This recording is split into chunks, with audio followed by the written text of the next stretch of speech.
ছোট্ট এই দোয়াটি যদি কোনো ব্যক্তি প্রতিদিন একবার করে পাঠ করতে পারে, ওই দিন সে ইচ্ছা করলেও কোনো পাপ করতে পারবে না। মানে পাপ করার ক্ষমতা সে হারিয়ে ফেলে, শয়তান তার কাছ থেকে অনেক দূরে চলে যায়।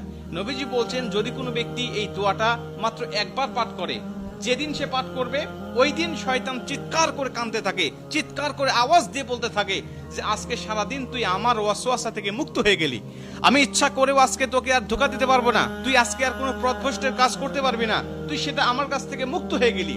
মানে এই দোয়াটার এতটাই পাওয়ার, এতটাই ক্ষমতা আল্লাহ পাক দিয়ে দিয়েছেন। অতএব আমরা এই দোয়াটা মুখস্থ রাখবো, ছোট্ট একটি দোয়া মুখস্থ করে প্রতিদিন আমরা তেলাওয়াত করব।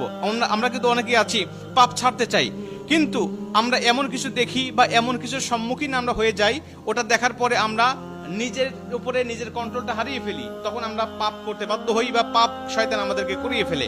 এজন্য যদি আমরা প্রতিদিন অন্তত ফজরের নামাজের পরে এই দোয়াটা যদি পাঠ করতে পারি, তাহলে আমরা কিন্তু শয়তান থেকে মুক্ত থাকবো ওই দিন সারাদিন। আর শয়তান থেকে মুক্ত থাকার কারণে আমরা ইচ্ছা করলে ওই দিন পাপ করতে পারবো না।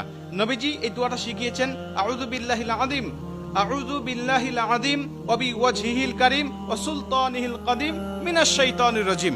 আমি আবারও দোয়াটা পাঠ করছি, যারা লিখে নিতে পারেন লিখে নেবেন, এবং প্রয়োজনে এটা ভিডিও আকারে যেহেতু এটা পাবলিশড হবে, আপনারা যারা ফেসবুকে দেখবেন আপনারা অবশ্যই এটা শেয়ার করে রেখে দিবেন টাইমলাইনে, প্রয়োজনে বারবার শুনে শুনে আপনি এটা মুখস্থ করে নেবেন। দোয়াটি হচ্ছে, আউযু বিল্লাহিল আযীম ওয়া বিওয়াজহিল কারীম ওয়া সুলতানিহিল কাদীম মিনাশ শাইতানির রাজীম।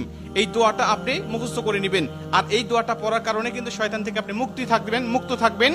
আর শয়তান যেহেতু আমাদের প্রকাশ্য শত্রু, এই শয়তান কিন্তু আমাদেরকে জাহান্নামে নেওয়ার জন্য, জান্নাত থেকে আমাদেরকে বিরত রাখার জন্য বারবার চেষ্টা করছে।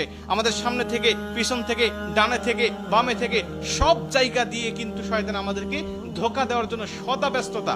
আল্লাহর সাথে সে চ্যালেঞ্জ করে আসছে, আল্লাহকে বলছে, আল্লাহ প্রয়োজনে তুমি জান্নাতের সংখ্যা কমিয়ে ফেলো, জাহান্নামের সংখ্যা বাড়িয়ে দাও, কারণ